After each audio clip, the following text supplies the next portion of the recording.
Good morning, council members of Kaplan City. My name is Najuma Fulton, and I'm the Chief of Fire Operations and Chief Administrator for the Kaplan City Fire Department. Thank you for meeting with me today, as I know your schedules are filled with more pressing matters.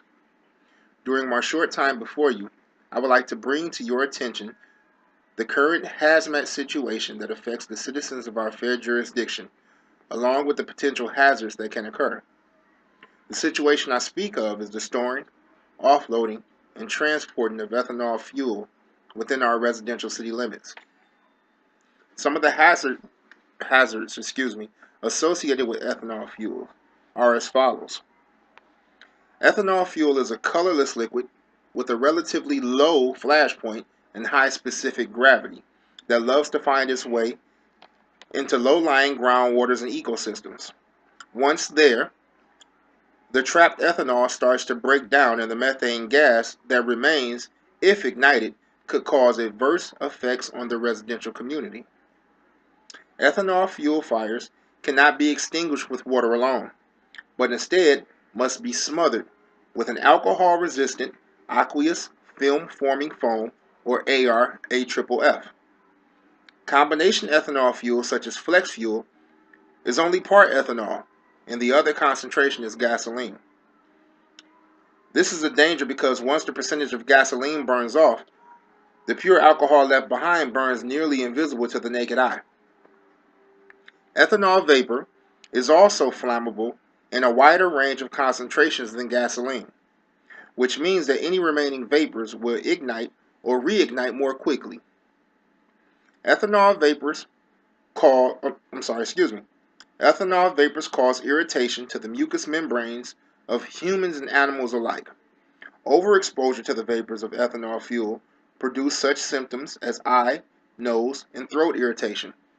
Prolonged exposure to the vapors can cause dizziness, nausea, extremity cyanosis, coma, and in extreme instances, even death. Addressing the hazards of ethanol won't be easy for the Kaplan City Fire Department, but here are a few suggestions.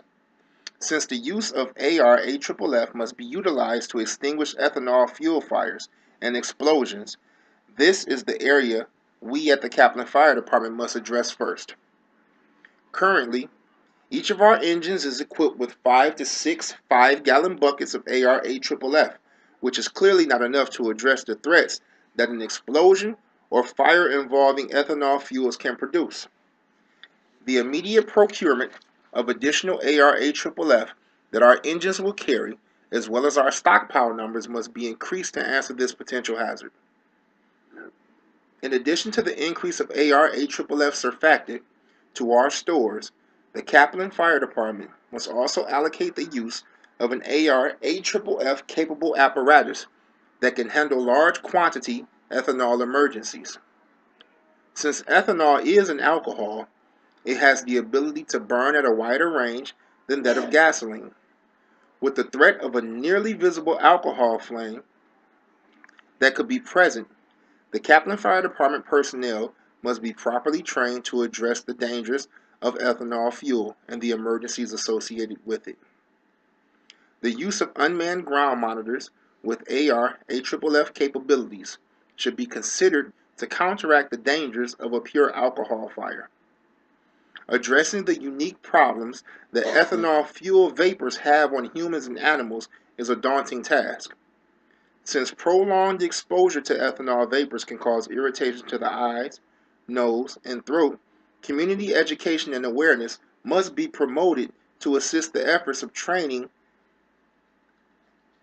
the citizens to recognize the symptoms of exposure to ethanol and its vapors.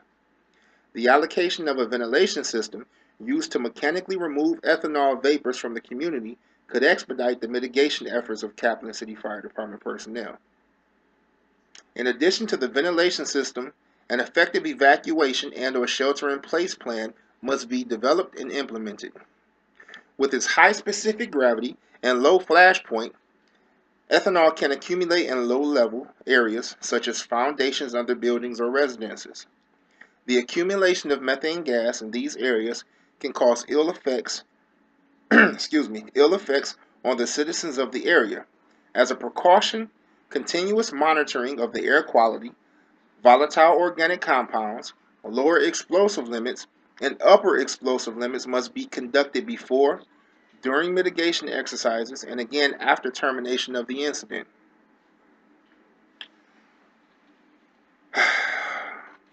Here are some ways that an ethanol emergency would impact the Kaplan City Fire Department. The hazards associated with ethanol fuel emergencies would affect the Kaplan City Fire Department adversely in our current state due to the lack of available AR-AFFF to successfully mitigate an ethanol emergency involving fire or explosion. Allow me to use the Baltimore Fire Department as an example. Recently, their department had the responsibility of answering the call for a Class 306 tanker rollover and explosion. Upon arriving, the captain of the first alarm company noticed that the tanker was hauling ethanol fuel.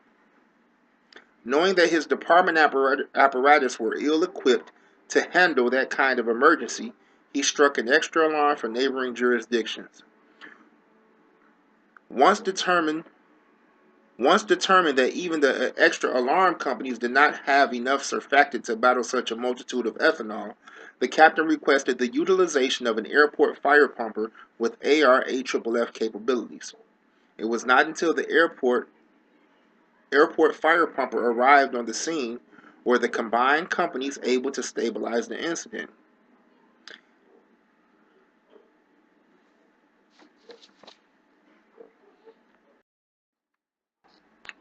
Here are a few of Kaplan City's fire department's plans to improve fire protection. Number one, train the personnel of the Kaplan City Fire Department in strategies and tactics on how to address and mitigate emergencies involving ethanol fuels, including proper PPE. Since ethanol fuels burn nearly invisible, the selection of the proper PPE is vital to mitigating such situations. Number two would be to educate the citizens of the community on how to recognize the signs and symptoms of ethanol exposure and poisoning. An aware citizen is an involved citizen. Uh,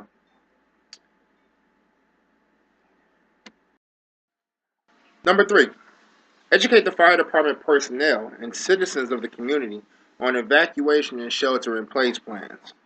Number four will be the allocation and procurement of an AR-AFFF capable trailer for mass quantity incidents.